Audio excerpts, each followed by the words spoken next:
Экология dünya күләм әһәмиятле мөһим мәсьәләләрнең берсе булып тора. Бүгенге көндә табигатьне саклау, балаларга экологик тәрбия бирү иң кирәкле юнәлешләрдән. Менә шуны истә тотып, шәһәрдәге бәләкәч балалар бакчасы коллективы һәр елны территорияләрен аллы-гөлле чәчәкләргә күмәләр. Бу бер көндә генә тудырылган матурлык түгел, әлбәттә. Аның эчендә иртә яздан башланган тырыш хезмәт тора.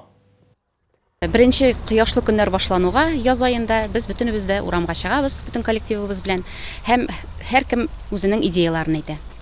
Без мәсәлән бу төштә гаилә пичмагы ясыйбыз, бу төштә экологик пичмак булсын безнең дип, үзебезнең һәркем идеяларын әйтә дә, шуннан без уйлый башлыйбыз, нинди чәчәкләргә, нинди гөлләр утыртабыз, төсләрен барлыйбыз. Һәм шулай итеп бөтенебез бергә җыелып, без шушындый матурлыкны тормышка ашырабыз.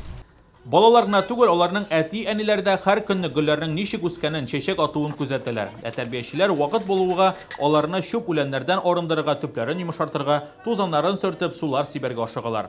Шау чәчәктә утырган гөлләрнең матурлыгына үзләре дә сокланалар.